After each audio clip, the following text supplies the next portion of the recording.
Sanjeev, EXPO 2020 Dubai is literally around the corner. Yeah, absolutely. A little less than a year to go. And everything's on schedule. I imagine. What are the major milestones at this stage? Right. So by the end of this month, we should have completed our own construction obligation. So at this point of time, the countries are starting to build their own pavilions. We have close to around 80 countries which are building their own pavilions. 36 of them have broken ground or are on site, and they're starting to build their pavilions. So the focus is kind of changing on the site from the construction that we were doing to it's a construction that now the countries are going to be doing. So that's one major milestone which is we've achieved right now. In terms of overall ticket sales, we just went live with our B2B portal.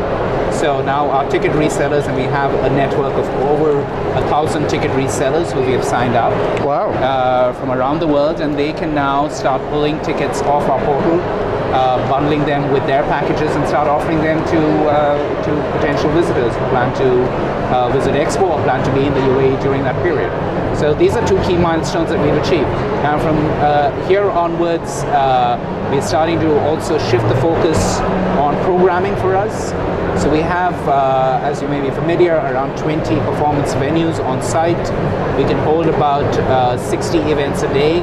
So we're now in the process of, we've designed the entire calendar. We're starting to actually figure out what's going to happen where, and what's going to be the nature of entertainment, if you may. So that's an ongoing process, and you're going to hear more about that over the coming few months. We're also finalizing our food and beverage offering. So we have close to about 200 F&B outlets on site, 54 different cuisines. So we are finalizing the agreements with the different F&B operators. From all over the world, I imagine. All over the world, including concepts that have never been seen before. So really exciting out there also, and I think your audiences will also be very excited to see some of the stuff that's getting through there.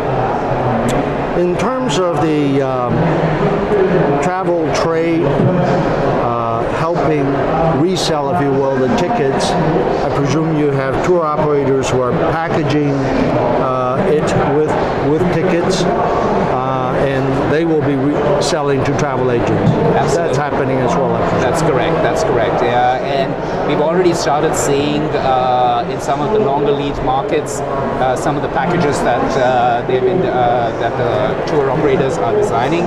I just received some from China a couple of days back, some really interesting package designs that are coming through. A lot of tour operators are also focusing now on the MICE industry and on student travel, because these are also slightly longer lead time and these are large volumes.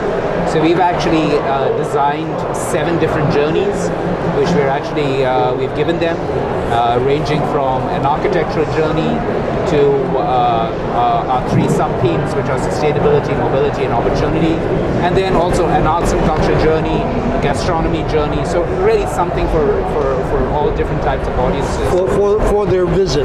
Correct. Because you have so many pavilions, options, yep, and they're different tracks, focuses. Correct. So these are kind of pre-designed journeys that we're suggesting. Mm-hmm. But even otherwise, as a visitor, you will have the ability when you actually register on our mobile app to say, these are my interests, and then we will suggest a journey for you. And you can suggest anywhere from saying, look, I'm interested in Japanese culture, jazz, and maybe Emirati slam poetry, and we will actually suggest a journey for you.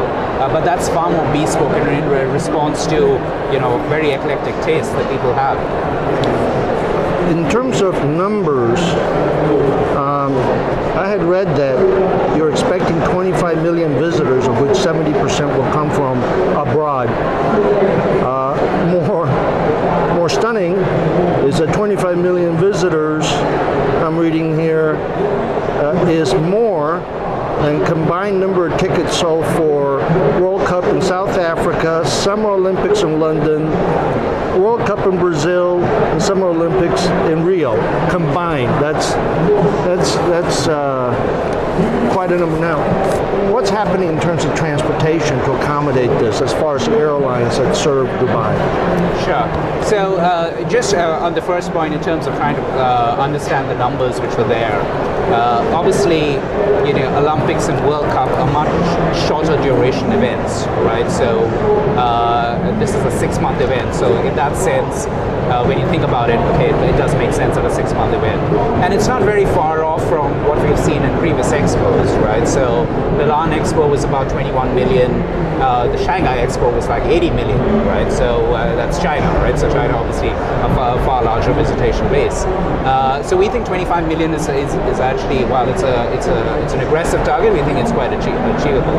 Now, in terms of transportation, of course, Dubai and UAE is an incredible aviation hub, and both Emirates Airlines, Etihad Airways in Abu Dhabi, and then Air Arabia in Sharjah and Fly Dubai in Dubai have a number of routes and flights which are coming in, and the capacity which they bring in is sufficient. Actually, Yes, it is. Yeah, I absolutely. see. So we don't think that that's going to be an issue. In addition, there is also a significant number of GCC visitation which happens over land. So the Saudi and the Omani visitor is equally likely to just drive across over the weekend. From Oman, it's a couple of hours to just drive across. Saudi is a bit longer, but already the volumes, about 1.5 million visitors annually come just drive across the border, and we think that that's actually going to jump significantly because of the Arab and the national regional pride which is going to be there around having the first ever expo in the Arab world. So we're quite positive about the transportation aspects coming into the UAE. Thank you, Sanjeev. Thank you.